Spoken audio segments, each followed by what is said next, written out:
The room was too cold for morning. Metal steps rang in the corridor, fluorescent buzz rolled along the ceiling, and the smell of old paper clung to the walls like a stubborn rumor. In the interrogation room, jammed with uniforms and detectives, Ellie Matthews stood rigid, palms pressed to the rough concrete table as the audio cracked to life. She had spent months being the punchline. Now the room waited for her to fail again. Static spat, and then the voice slid in. Male, distorted, distant as a whisper behind glass. The message rattled in stops and starts as if someone had crushed it and taped it back together. Ellie's eyes widened, her breath thinned to a wire. I know him, she told herself. I know that voice. Detective Walter Thompson shouldered through, sleeves rolled, an old jacket thrown over his shoulders as if he had dressed in motion. He had 30 years of corners and compromises on his face and a calm that people mistook for apathy. He put a paper cup of coffee on the table, his voice low. Walt said, "Easy, Ellie. Listen all the way through." Lieutenant Sarah O'Connor stood near the door, arms folded, trying to hold the room together with posture alone. She was determined, the kind of leader who cleaned messes she didn't make. The recording pulsed. A cheap clock ticked above the two-way mirror. The distorted voice said, "Not tonight, Tuesday, same door. Hinge at the top, break the hinge, the chain falls. No civilians, keep the watch clean." Then Static gulped the words and spat a stuttering sequence of beeps. Laughter from a young cop died in his throat when he saw Ellie's hands tremble. Small gesture, but she straightened her spine and forced her palms flat to steady them. Walt stepped closer, not touching her, but close enough that if she swayed, she would not fall. That was his version of mercy. Ellie said, "That voice, 12 years ago, in the stairwell after Lana Rivera died. He told me to forget I ever heard him breathe." A ripple of disbelief moved across the room. Someone muttered that everyone sounded the same through bad audio. The words bounced off tiled walls. Walt said, "You sure?" Ellie said, "I don't forget voices. Not ones that talk like a blade." Sarah lifted a hand. Sarah said, "Let it play again." The tech in charge of evidence work reluctantly rewound the file. The voice crawled back through the wires, and this time Ellie closed her eyes. She walked the corridor in her mind, tasting dust and fear, the same cadence, the same run of the vowels. Memory locked hands with sound. Ellie said, "It's him, the killer." Silence held the room for one heavy beat. Outside in the hallway, metal steps echoed, and somewhere a copier snapped awake like a cheap alarm. Walt said, "Where did this file come from?" The tech said, "Routine systems check, sir. My C folder in the archive. No label," Sarah said, who had access. The tech hesitated. The pause told its own story. Then the beeps returned. They were not random. Ellie pressed her fingertips harder to the concrete and frowned. Ellie said, "That beep sequence is an internal tone. It mirrors command-level access codes. Old ones." Someone scoffed. Ellie did not move. Ellie said, "I used to scrub floors on the command level. Night shift. We caught their intercom pings through the vents. Codes drift. Patterns don't." Walt said, "You think someone embedded an access code inside a murder call." Ellie said, "I think someone wanted the right ears to know the hinge is at the top." Sarah stepped forward. Sarah said, "Kill the speakers." The tech froze, then tapped the board. Silence fell like a curtain. Walt angled his head and stared at the black speaker in the corner. The room held its breath with him. Static popped once more, as if the recording refused to die. The same male voice resurfaced for a final fragment. Quieter now, intimate. The voice said, "Hinge at the top. Snap it, the chain falls." The tone that followed matched the elevator chime used only on the locked command floor. Half the room did not hear it. Walt did. He had waited in that elevator to be chewed out or congratulated too many times to miss the note. Walt said, "That was the chief's private line." Sarah did not blink. Sarah said, "Who loaded this file?" No one answered. Ellie stared at the ceiling speaker. Her voice came out steady for the first time that day. Ellie said, "When truth speaks, silence is deadly." A murmur rolled again, this one edged with fear. In the noise, the paper cup slid off the table. Walt caught it without looking. It was a small thing, but it stopped the coffee from staining Ellie's blouse. She nodded once, grateful without words. Sarah pointed toward the squad room. Sarah said, "Everyone out but Thompson and Matthews. Seal this room. No one takes a breath without my say." The detective who had laughed before looked away. The door closed. The cold grew teeth. Walt said, "Ellie, if you are right, you just put a target on your back and mine." Ellie said, "It was already there. You were the only one who kept me in the room." He almost smiled. Almost. Outside, the precinct kept moving like a beast with too many heads. Inside, the last sliver of audio spiraled, drained, and stopped.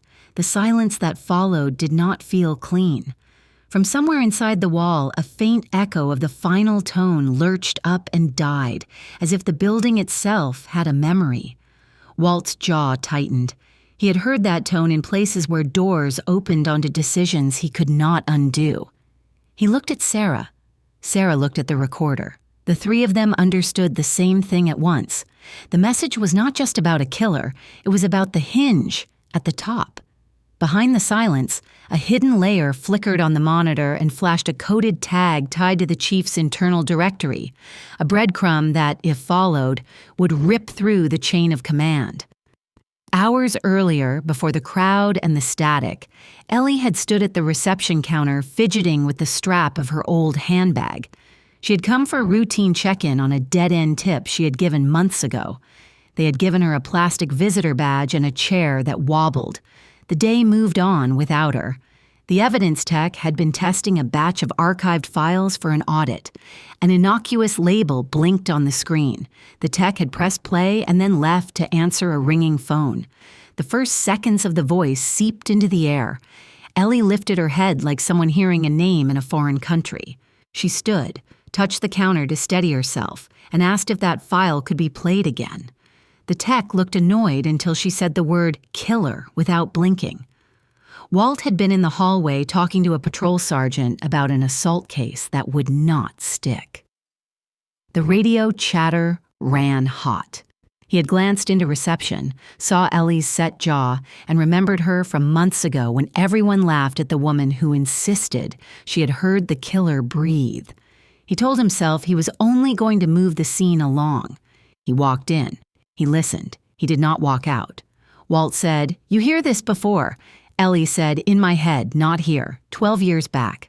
He took her through the corridor lined with old case photos and outdated posters about ethics. His hand brushed a box of files high on a shelf to keep it from falling. He did it without looking, an old habit of stopping disasters by feel. The smell of old paper was thick, like storms never opened. Ellie said, "I gave you the witness statement when Lana Rivera died. You were a younger man with the same eyes. They laughed. You didn't argue. You just filed it." Walt said, "We did not have a voice. We had footprints and grief." They reached the records room. Sarah appeared at the door, crisp and watchful. Sarah said, "Matthews, why are we back here?" Walt said, "Because sometimes the thing we ignore gets loud." In the corner, a dusty terminal hummed. Walt slid a box of archived cassettes aside and tapped through an index that still listed cases by the names of victims rather than file numbers. He did not say it, but the old ways made more sense to him than the new flags and icons. Ellie said, "Play it again." With the volume low, the voice again. The same cadence, words that aligned like scars. Walt leaned in. He heard something else now. Under the distortion, a faint echo mirrored a sentence he had once said into a recorder after a funeral when he was too angry to be careful. Walt had recorded a private message years ago to remind himself why he stayed. He had said, "You fix the hinge at the top or the door rots off and crushes people." He had never let that file leave his desk. He had never played it outside his head since. Walt said, "That echo, where did it come from?" The tech shrugged. The shrug looked rehearsed. Ellie said, "Someone wants to tell us how to pull the door down, or they want to watch it fall on us." Sarah said, "Chain of custody on that file." The tech said, "It appeared in the audit queue. No record of upload. System shows a maintenance user that does not exist." Walt's phone buzzed. An unknown number lit the screen. He answered because instincts are not polite. A voice said, "Trust no one. The past has a way of speaking back." Walt said, "Who is this?" The line clicked dead. He put the phone away and looked at Ellie. He saw her swallow and keep standing. He felt the old skepticism in his chest loosen a notch. Walt said, "We go through archived recordings from the Rivera case. Every room mic, every walkie check, the whole mess." Sarah said, "Off the grid, in my office." Doors closed. Ellie followed them into the lieutenant's office, a space too neat to be true. Walt spun the chair toward the window so Ellie did not have to face the wall. They started the slow work of re-listening. Hours fell into the carpet.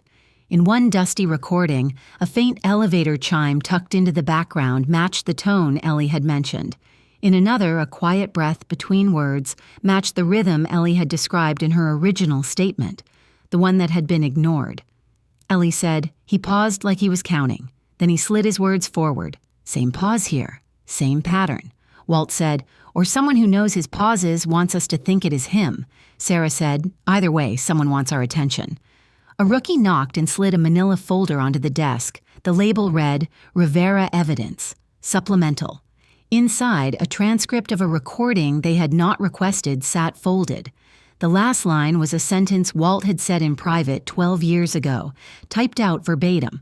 Walt said, "That was never in a report." Ellie said, "Then someone has hands inside places we thought were clean." Outside, sirens stitched the afternoon together. Inside, doubt moved in and took the chair near the window. Walt looked at the transcript and saw a small print code in the corner that matched the old signature used by the chief's office to stamp warrants, a ghost mark buried in the paper, and he realized the past was not only speaking back, it had found a microphone. They worked the precinct like a maze with bad lighting. Walt pulled old files from retired officers who did not want to be seen helping. He called in favors from clerks who kept secrets better than cops. Ellie sat with headphones on, eyes closed, body still, listening with a concentration that made people step lighter around her. In a stale conference room, they interviewed a retired detective named Branham, who now sold hardware on the edge of town. Branham had kept copies of walkie checks from the Rivera night because he had never learned to throw things away. Branham said, "You people got long memories today. 12 years late is still late." Walt said, "We will take late over never." Ellie said the killer's voice was there. You did not hear it because you were not listening for it. Branham leaned back and chewed on a toothpick that had no flavor left. He pushed a box across the table. Branham said, "Take the box. Bring it back if you want me to answer the phone again." They left with the weight of paper feeling like both hope and regret. Back at the precinct, the second recording they found in the box was cleaner than it should have been. The same male voice, the same phrase about hinges and chains. But Walt heard something else limit in his blood. The voice said, "I made a promise once. I do not break promises." Walt felt the floor shift. He had said those words to a mother named Althea Price when her son was shot in a back alley. He had said he would not let the case die. He had said it in a whisper that a room mic should never have picked up. He had told no one that he had recorded himself that night, as a discipline, a reminder. Ellie watched his face. Ellie said, "It sounds like you." Walt said, "It is not." The trust between them, tender as paper, quivered. Ellie looked away first. She had been laughed at too many times to be casual about being wrong. Walt said, "Someone is using me to point us toward or away from something." Sarah joined them, jaw set tight.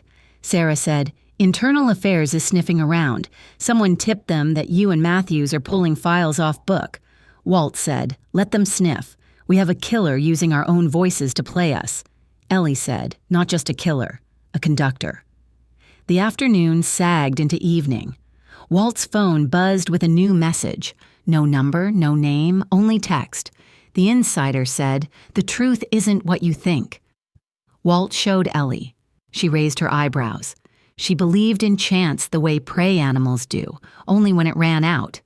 Ellie said, "Ask the insider for something we can verify." Walt typed. The reply came faster than fear had time to take shape. The insider said, "Look in the Rivera tape labeled green light." Count the seconds between the second and third door slam. You will find the chief's office intercom tone buried in reverse. Again. They pulled the file. Ellie counted. Walt listened for the music of machines. The tone was there. Backward and far away, but there. Sarah said, if this is true, the chief's level intercom bled into the Rivera crime scene tape. That means someone pulled pieces from different times to make something new. Ellie said, to make a story, to point a finger. Walt said, or to move a hand away from the throat of someone at the top. They set up a meet with the insider, cautious as cats on glass. A place with cameras and people, a diner near the precinct where the cook kept music so loud you could not hold a secret in your teeth. The insider set the time and then changed it twice. The last text said, back door 2 minutes early, no phones. They waited. The door swung, the bell jingled, and no one came in. The cook tipped his chin toward the alley. The cook said, someone left you an envelope. Walt took it. Inside, a thumb drive and a note. The note said, the hinge is not metaphor, it is policy. Follow the training tapes. Back at the precinct, they pushed the thumb drive into a terminal in a room that smelled like burned coffee. A training video for command staff flickered on. It was a slick piece about integrity and chain of command. Buried inside, in a frame that should have been invisible, was a match for the beep tone. The same signature, the same careful hand. Ellie said, whoever did this has been here the whole time. Walt said, or above us the whole time. As they backed up the file, the precinct lights flickered and the screen froze on a frame that showed the chief standing at a lectern. The timestamp tagged 12 minutes that did not exist, a ghost time injected into the file, and the system spat a warning that someone else was watching them watch. They moved off the books. Walt kept his notes on paper. Ellie kept her mind clear and her phone off. Sarah cut them a quiet corridor through the noise and pretended to be annoyed while she watched their flanks. Detective Paul Vega, Walt's old partner, drifted in and out of their path with questions that sounded like concern and eyes that were too busy. Vega had been a friend in the years when friendship meant sharing the burden when cases bled into nights. He had also learned the art of survival. Vega said, you two look like you're standing in a storm in a metal field. You will get struck. Walt said, help us or get out of the way. Vega smiled without warmth and told them to be careful with ghosts. The smile followed them through 2 hallways and into the records vault. They found Reena Patel in IT, not because she owed Walt a favor, but because she owed herself one. She had watched sloppiness get promoted too many times and had grown tired of making incompetence look clean. Reena said, I will not touch it officially, but I will tell you what it smells like. She listened to the files with a face that knew too much about machines and secrets. She pointed with her chin at the waveform and kept her voice low. Reena said, there is a seam here, a cut. Whoever made it knew not to leave a straight edge. They matched room tone like a pro and then dirtied it so it would pass as real. And this frequency peak. It looks like a fragment of another voice laid under the first. A real voice, to give the fake weight. Walt said, whose? Reena said, yours. He felt the floor tilt again. He did not ask how. He knew the answer. If the files from his private recorder were in play, someone he had trusted had taken them, or someone above him had reached through his drawers without leaving fingerprints. Ellie said, the killer never called the precinct. The chief made it sound like he did. Reena said, I did not say the chief did this. Ellie said, you did not have to. They drafted a plan. Reena would leave a trail inside the system that looked like maintenance while she pulled logs. Ellie and Walt would meet the insider again. Sarah would keep internal affairs talking about a different fire. The insider did not show at the second meet. The back alley behind the diner was empty, except for a sachet of pepper spilled near the dumpster and a note taped at knee height. The note said, change of plan, evidence room, midnight, bring no one. The hinge sits where proof sleeps. Vega appeared at the end of the alley with his hands up like a man disgusted with a game he did not invent. Vega said, you are being played. Walt said, by who? Vega said, everyone with a key. They were later than they meant to be to the evidence room. The door was ajar, which should never happen. Inside, a single locker stood open. A hard drive sat on the shelf like a confession waiting for an audience. Ellie reached for it and then stopped. Ellie said, "If I were them, I would leave us something poisoned." Walt said, "We take it and handle it like a live wire." They backed up the drive on a clean machine with no network connection. The files inside detailed audio tampering that spanned years. The person who compiled them had dated each step the way a careful thief documents a heist for the only audience that matters. Rena looked at the header on one file and swore softly. Rena said, "This was rendered on a system registered to the chief's office." Sarah came in hard and shut the door with her foot. Sarah said, "Internal Affairs got a tip that you two are compromising evidence. They are downstairs. You have 5 minutes." Ellie scrolled. There it was. A master track that used Walt's old confessional recording as a spice folded under the main voice. She read the notes written in the margin with a bureaucrat's care for detail. Ellie said, "He used your words to make a monster sound real." Walt said, "He used my anger to sell his story."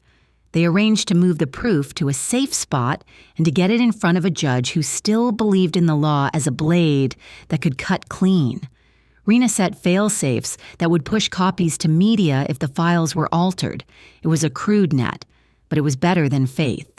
Just when they thought they had a straight path, the insider resurfaced by absence. The key informant who had compiled the drive missed the final meet and left no trace beyond a smear of grease on a rooftop door and a single word sprayed small on a stairwell wall. The graffiti said hinge.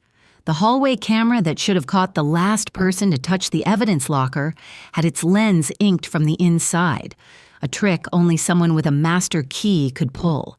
And Vega's audit card pinged the door an hour before the locker opened. They chose the evidence room as the battleground because secrets do not die quietly. An old radio hissed on a shelf, a relic someone refused to throw away. The lockers stood like narrow coffins.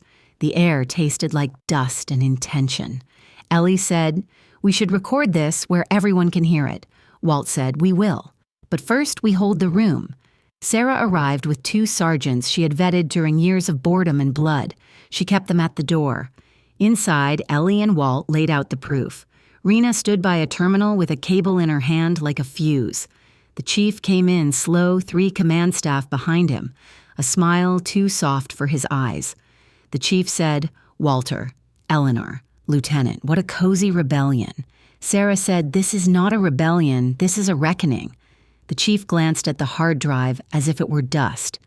The chief said, "You do not know what you do not know." Context matters.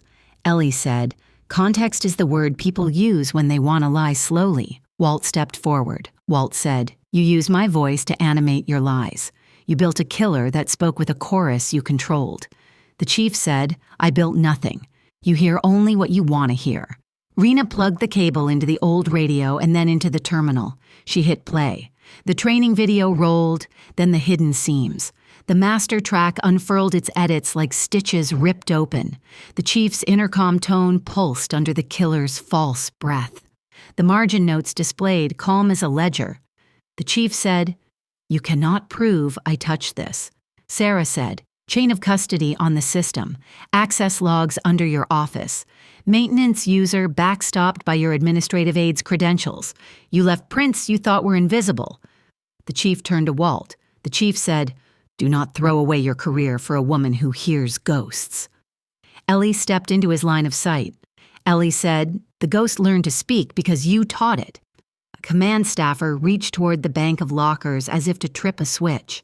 Walt moved. He put his body between Ellie and the men who were trained to move as a unit. Hands went for holsters out of habit. Sarah pulled focus like a blade. Sarah said, "No one draws down in my house." One of the chief's loyalists lunged for the terminal. Walt took the hit, shoulder slamming into metal, pain spiking up his neck. He locked his forearm around the man's wrist and drove him into a locker. The door crumpled. The old radio squealed and the feed went live across the precinct's speakers. Rena said, "You are on the air." The evidence room filled with the very files they had gathered. Hallways outside went silent. The place where laughter lived for too long listened like it had never learned how. The edited voice became a map anyone could follow. The seams glowed. The chief's telltale tone rang through the building that had hidden it for years. Walt bled through his shirt, but he kept his feet. Ellie kept her hand on the table to steady the world and watched the men who had dismissed her calculate how long they could keep pretending they did not know what they were seeing. The chief said, "This will not hold. Judges like me, the city likes quiet." Sarah said, "Then the city is about to get loud." The door burst. Internal Affairs pushed in, then stopped dead as the broadcast washed over them. Walt lifted the hard drive in his hand like a weight he had trained for all his life. Walt said, "Here is your context." He faked the killer's voice. He framed officers to hide rot. He used training tapes like a toolbox. IA did not look at Walt. They looked at Sarah. She nodded. They moved toward the chief with hands open and cuffs ready. The chief said, "You cut the hinge. The door falls on you." Ellie said, "Not today." They took him. The command staff watched the future walk past them in cuffs and did not recognize it as theirs anymore. The room exhaled. Then from the ceiling speakers, a new recording began without anyone touching a thing. A voice, distorted differently, said, "You pulled one hinge. The door still stands. We are the frame." The message died into a tone that no one recognized.